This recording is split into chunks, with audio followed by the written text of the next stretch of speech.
Two teams have gone a full month without losing, and by Sunday night, one of them will finally have to. This isn't really a story about who's better. Both sides have already answered that question in their own way.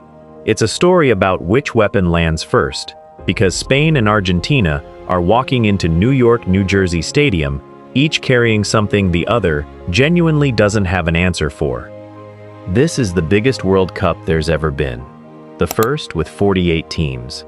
And after 46 nations fell away, including co-hosts Canada, Mexico, and the United States, and traditional powers like Brazil and Germany, it's come down to these two.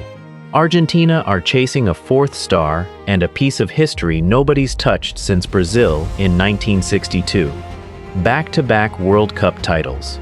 Spain are chasing their second ever, 16 years after their first, and their first final appearance since that 2010 win over the Netherlands. Welcome to Football Detailing. Let's get into it. Start with the paths, because how a team arrives at a final tells you almost as much as the final itself. Spain have been ruthless, almost boringly so. A scoreless opening draw against Cape Verde is the only blemish on the record.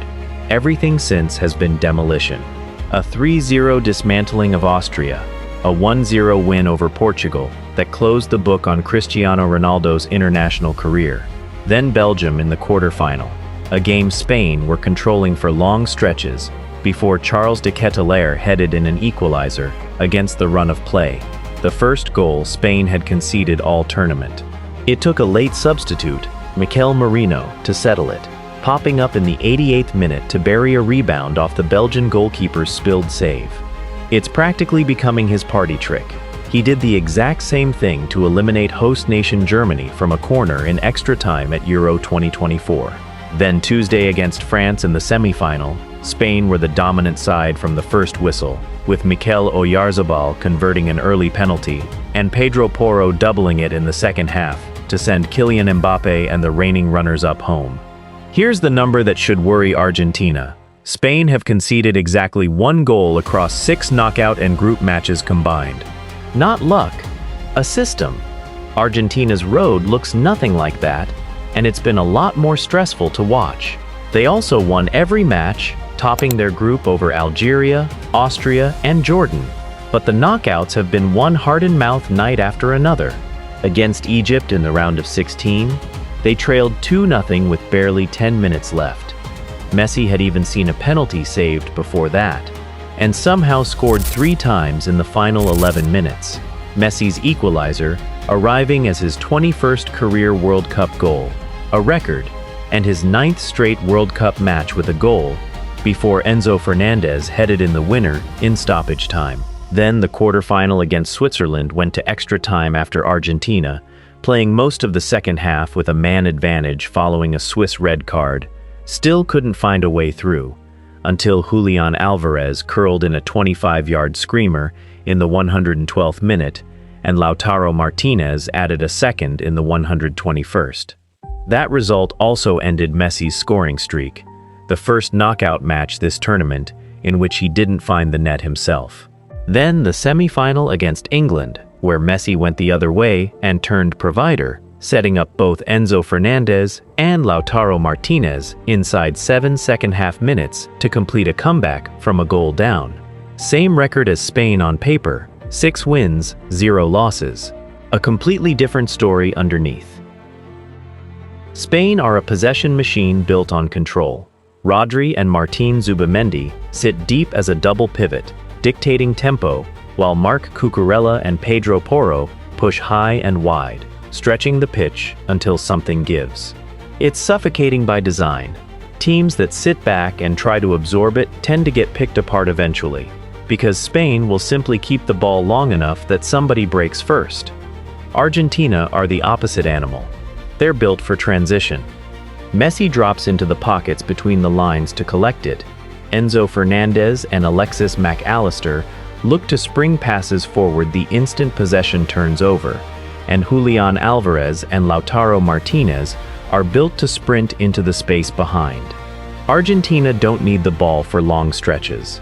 They need it for 6 seconds, at exactly the right moment. That gap in identity is where this final actually gets decided. Spain's real weapon isn't possession for its own sake. It's what 90 minutes of it does to a defense. Argentina have needed extra time or a late escape in 3 of their 4 knockout games so far, which says their concentration can slip for long stretches, especially after the hour mark. It's happened against Egypt, Switzerland, and England alike. Give Spain that kind of sustained territorial control against a defense that's already shown it can be worn down, and you get exactly the conditions to break Argentina open before Messi ever gets his own moment. But Argentina's threat back is just as real, and it's built on something Spain hasn't actually been tested by yet. Every one of Spain's knockout wins has come while comfortably ahead or in control. Even conceding against Belgium didn't rattle them, since Marino simply won it late anyway. They haven't had to claw back a goal from a genuine losing position, manage real second-half chaos, or survive a match slipping away from them. Argentina have done almost nothing but that for a month, and they keep finding a way through. 3 times in 4 knockout games isn't luck. That's a team that manufactures exactly the kind of moment Spain has never faced this tournament. And if Argentina can drag this final into a nervy, chaotic final 20 minutes, that's the terrain where they've proven, repeatedly, they're the more dangerous team. Rodri versus Enzo Fernandez. Rodri's job is to control tempo and strangle Argentina's transitions before they start. Enzo's job is the exact opposite: win it back fast and get it forward before Spain can reset. Something he's already done under maximum pressure with match-winning contributions against both Egypt and England. Whoever wins this one probably decides whose pace the match gets played at. Lamine Yamal versus Nicolas Tagliafico. Yamal has been Spain's most electric outlet all tournament. It was Yamal who drew the penalty that Oyarzabal converted to open the scoring against France in the semi-final. Tagliafico is going to spend 90 minutes either containing that or getting repeatedly cut open by it. Interestingly, Tagliafico was also the man whose clever movement won Argentina's penalty against Egypt, so this is a duel between 2 players who know how to manufacture set pieces out of nothing. If Yamal wins this early, Spain's whole rhythm gets easier to sustain. Messi versus whoever picks him up, likely Aymeric Laporte, in what could very plausibly be the last World Cup match of Messi's career. Laporte is experienced and positionally sound, and he's already had to bail out his own goalkeeper once this tournament with a last-ditch clearance against Belgium, so his concentration under pressure isn't in question.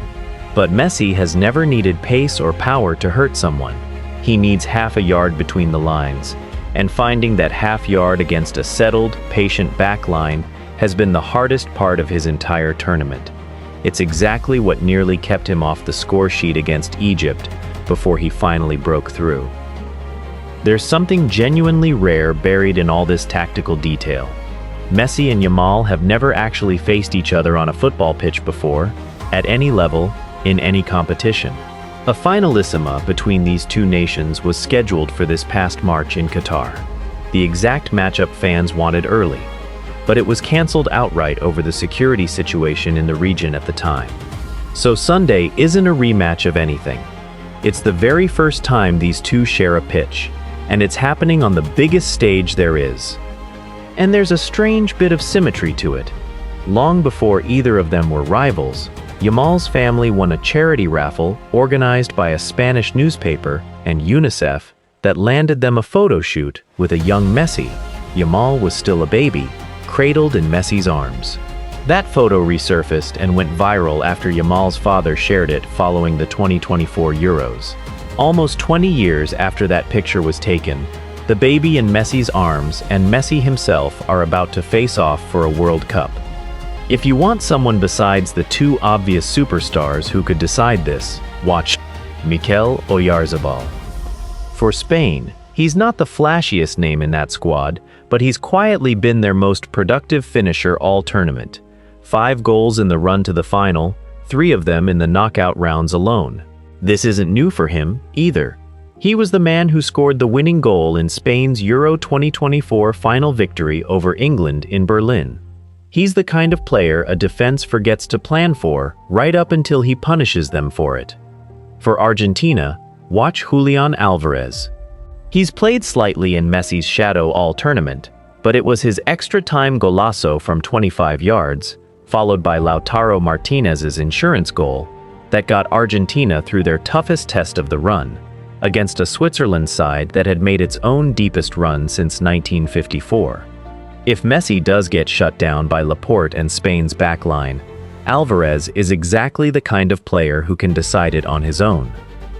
Based purely on the identity of these two teams, it comes down to whether Spain can keep the ball long enough to slowly suffocate a defense that's already shown cracks under sustained pressure, or whether Argentina can drag this into the kind of chaotic, high-stakes final stretch where they've now proven repeatedly that nobody in this tournament handles pressure better than they do.